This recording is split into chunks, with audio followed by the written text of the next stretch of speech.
കണ്ണട സെലക്ട് ചെയ്യുമ്പോൾ നമ്മൾ ശ്രദ്ധിക്കേണ്ട കുറച്ച് കാര്യങ്ങളുണ്ട്. ഒന്ന്, ഏറ്റവും ആദ്യം കണ്ണട സെലക്ട് ചെയ്യുന്നത് അത് നമ്മൾ വെച്ച് നോക്കണം. വെച്ച് നോക്കുമ്പോൾ നമുക്ക് ആവശ്യത്തിന് ഫീൽഡ് കിട്ടുന്നുണ്ടോ എന്ന് നോക്കണം. അതുപോലെ തന്നെ നമ്മുടെ മൂക്കിൻ്റെ ഭാഗത്തും അത് ചെവിയുടെ ഭാഗത്തും അത് കൂടുതലായിട്ട് പ്രസ് ചെയ്യുന്നുണ്ടോ, ആ സൈസ് കറക്റ്റാണോ എന്നൊക്കെ നമ്മളൊന്ന് ശ്രദ്ധിക്കേണ്ടതുണ്ട്. നമ്മൾ പലപ്പോഴും കണ്ണടക്കടയിൽ പോയി കണ്ണട സെലക്ട് ചെയ്യുമ്പോൾ അതിൻ്റെ ഭംഗി നോക്കി അല്ലെങ്കിൽ സ്റ്റൈൽ നോക്കിയിട്ടായിരിക്കും നമ്മൾ സെലക്ട് ചെയ്യുന്നത്. എന്നാൽ ആ സ്റ്റൈലിൻ്റെ കണ്ണട നമ്മുടെ സൈസിനുണ്ടോ എന്നുള്ളതും കൂടെ നമ്മൾ ശ്രദ്ധിക്കണം. അല്ലെങ്കിൽ ഇതുപോലെ കുറേ നാൾ ഇവിടെ പ്രസ് ചെയ്തിരുന്നു കഴിഞ്ഞാൽ, അല്ലെങ്കിൽ കുറേ നാൾ നമ്മുടെ മൂക്കിൽ കംഫർട്ടബിൾ അല്ലാത്ത രീതിയിലൊക്കെ ഇരുന്ന് കഴിഞ്ഞാൽ അത് വേദന ഉണ്ടാക്കുകയും അതൊരു തലവേദനയായി മാറാനും സാധ്യതയുണ്ട്. നമ്മളത് സെലക്ട് ചെയ്യുന്ന സമയത്ത് നമ്മൾ കറക്റ്റായിട്ട് വാങ്ങിയാൽ നമുക്ക് ഇങ്ങനെയുള്ള സിറ്റുവേഷൻസ് അവോയ്ഡ് ചെയ്യാം. അല്ലെങ്കിൽ പിന്നീട് നമുക്ക് ആ കണ്ണട ഒന്നും ചെയ്യാൻ പറ്റാത്തൊരു സിറ്റുവേഷനിലായിരിക്കും. ആ കണ്ണട കംപ്ലീറ്റ് ആയിട്ട് മാറ്റി പുതിയ ഫ്രെയിമും പുതിയ ലെൻസും വാങ്ങിക്കേണ്ടതായിട്ട് വരും. അപ്പോൾ നമ്മൾ വാങ്ങിക്കുമ്പോൾ തന്നെ നമ്മുടെ തലയ്ക്ക് പറ്റുന്ന സൈസാണോ ആ കണ്ണട, അതിന് കറക്റ്റായിട്ട് ഉള്ള ഫ്ലെക്സിബിലിറ്റി ഉണ്ടോ, അങ്ങനെയുള്ള കാര്യങ്ങൾ കംഫർട്ടബിൾ ആണോ നോക്കിയിട്ട് വേണം അത് വാങ്ങിക്കാൻ. അത് നോക്കിയിട്ട് വേണം പിന്നെ നമ്മൾ ലെൻസ് സെലക്ട് ചെയ്യാൻ.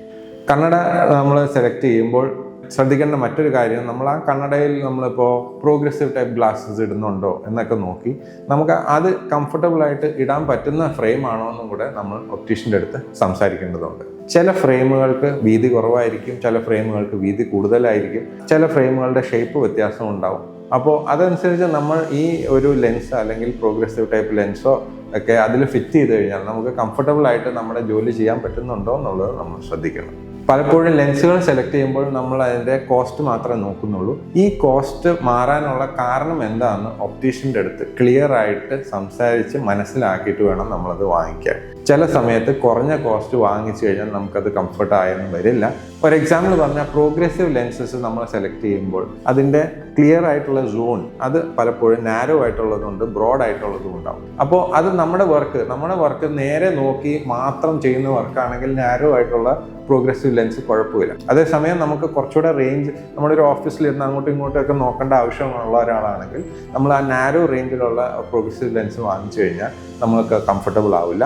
നമുക്ക് സൈഡിലേക്കൊക്കെ നോക്കുമ്പോൾ നമ്മുടെ കണ്ണ് മങ്ങി തോന്നും, അത് ഡിസ്റ്റോർട്ടഡ് ആയിട്ട് തോന്നും. അപ്പോൾ നമ്മൾ ശരിക്ക് തല തിരിച്ച് എല്ലായിടത്തും കണ്ടിന്യൂസ് നോക്കേണ്ടി വരും. അത് പിന്നീട് നമുക്കൊരു ബുദ്ധിമുട്ടായി മാറാം. പ്രോഗ്രസീവ് ലെൻസിൻ്റെ കാര്യം മാത്രമല്ല, മറ്റ് കോട്ടിങ്ങോ സ്പെഷ്യൽ ഫീച്ചേഴ്സ് ഉള്ള ലെൻസുകളാണെങ്കിലും അത് എന്താണ് ആ ഫീച്ചർ, അതെന്തിനാണ് ആവശ്യം എന്നുള്ള കാര്യം ഒപ്റ്റീഷ്യൻ്റെ അടുത്ത് ചോദിച്ച് മനസ്സിലാക്കി ആവശ്യമുള്ളത് മാത്രം സെലക്ട് ചെയ്താൽ മതി.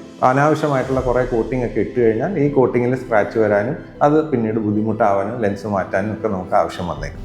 നമ്മൾ സൺഗ്ലാസസ് സെലക്ട് ചെയ്യുന്ന സമയത്ത് നമ്മൾ ശ്രദ്ധിക്കേണ്ട മറ്റൊരു കാര്യമാണ് ആ സൺഗ്ലാസസിൽ വരുന്ന ലെൻസുകൾ നല്ല ലെൻസുകളാണോ എന്നുള്ളത്. വളരെ നിലവാരമില്ലാത്ത സൺഗ്ലാസസ് ആണ് റോഡ് സൈഡിൽ നിന്നൊക്കെ വാങ്ങിക്കുന്നതെന്നുണ്ടെങ്കിൽ ആ സൺഗ്ലാസസിലുള്ള ലെൻസ് യൂണിഫോം ആയിരിക്കില്ല, അല്ലെങ്കിൽ അതിനകത്തൂടെ കാണുന്ന കാഴ്ച യൂണിഫോം ആയിരിക്കില്ല. അതനുസരിച്ച് അതിൽ ചെറിയ പവറുകൾ, ആസ്റ്റിഗ്മാറ്റിസം ഒക്കെ വരാനുള്ള സാധ്യതയും അത് നമുക്ക് ടോളറേറ്റ് ചെയ്യാൻ പറ്റാണ്ട് നമുക്ക് തലവേദന ഉണ്ടാക്കുന്ന രീതിയിൽ അത് പ്രോബ്ലംസ് ഉണ്ടാക്കാം.